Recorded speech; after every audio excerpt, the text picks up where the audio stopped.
Malapit na nga rin palang mabulok itong carrots, parang ikaw, pero ginawan ko nga ng paraan para hindi masayang. Hi guys, ngayong araw nga, tara samahan nyo ako ulit, another day, another vlog for today's video. Eto nga rin pala ang routine natin pagka uwi ng bahay galing trabaho. As usual, pagod na naman yung katawang lupa natin. At syempre puyat pa dahil panggabi yung shift natin. Grabe sa 4 years kong pagtatrabaho dito, hindi man lang nabago yung shift ko na maging pang umaga. Dahil nga 24/7 bukas yung supermarket namin. At syempre dahil sa groceries nga tayo, na-assign. Kaya malabo na, mas malabo pa sa'yo na mabago pa yung shift natin. Pero kung tatanungin nyo ako kung ano ba yung mas gusto ko, syempre doon na ako sa panggabi. Dahil sa gabi nga ay walang masyadong customer compare sa umaga. Kaya masarap magtrabaho sa panggabi kasi walang masyadong bantay. At syempre makakain mo pa lahat ng gusto mo. Uy, joke lang yun ha. Baka mamaya imaniwala kayo, pero minsan lang. Yung minsan ay napapadalas.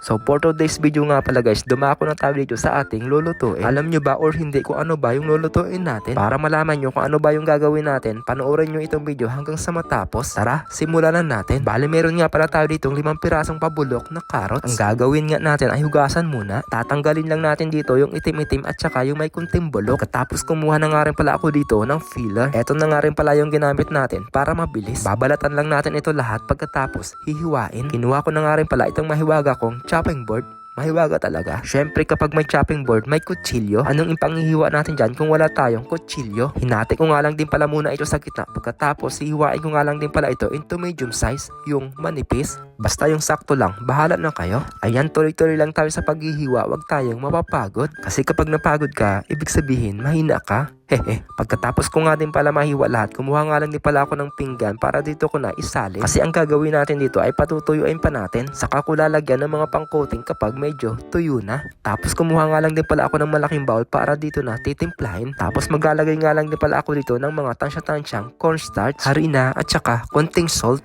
Hindi ko nga rin pala ito nilagyan ng magic syrup, baka mamaya ay maging mukhang chopsoy. Imbis na maging carrots fries ay maging chopsoy to. Joke lang. Magsasalang na nga rin pala ako ng kawali para makapagpainit na ng mantika. Baka yung ulo ko pa ang uminit.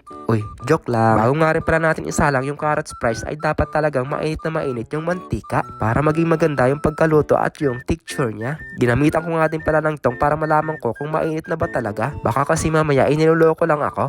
Joke lang. Ayan, isinalang na nga din pala natin at pinatakbo ko nga lang din pala ito sa 2000 temperature. Ngayon ko lang napagtanto, pwede palang tumakbo yung induction. O ano, ayos lang ba kayo dyan? Nood ka muna ng vlog natin. Pagkalipas nga din pala ng mga ilang minuto, luto na nga din pala itong carrots fries natin. Kaya kumuha nga lang din pala ako ng butas-butas para dito patutuluin. Grabe guys, feel ko sobrang sarap itong niluto natin. Pero nga hindi pa tapos yan. Second batch na nga rin pala itong isinalang natin. Ayan, mabilis ang transaction na nga rin pala. Kaya ayan, luto na. Bago pa masunog, hanguin na natin. Sobrang crispy nito guys dahil kakaluto lang natin. Nakita mo naman 'di ba? Kakainin ko sanang ganito lang, pero naalala ko meron pala akong cheesy miss dito. Dahil masipag akong maghugas, kumuha ako ulit ng bowl or Tupperware ba ito. At eto nga din pala yung ilalagay natin sa niluto natin carrots fries. Ang kapitbahay mong mahilig sa cheesy miss. O wala kayo nun. O siya, buksan na natin baka saan pa mapunta itong voice over natin. Tapos binudburan ko na nga rin pala ito ng dahan-dahan. Kasi maalat na din yan kapag masobrahan. Para maging maganda nga yung pagka-mix niya ay halu-haluin natin ito ng todo-todo yung with giling-giling. O diba parang nagbibinggo lang. O siya, daming pakulo kaya buksan na natin ito. Kumuha na tayo guys at tikman kung masarap ba talaga. Syempre luto ko yan eh. Ayan guys, first bite ko na para sa inyo. Grabe guys, hindi ako makapaniwala. Sobrang sarap itong niluto natin. Munting nang mabulok pero nakain pa. Di na merienda ko pa siya. Nakatayo na nga rin pala ako kasi gusto kong i-feel yung niluto ko. So paano ba yan guys? Hanggang dito na lang. Thank you for watching.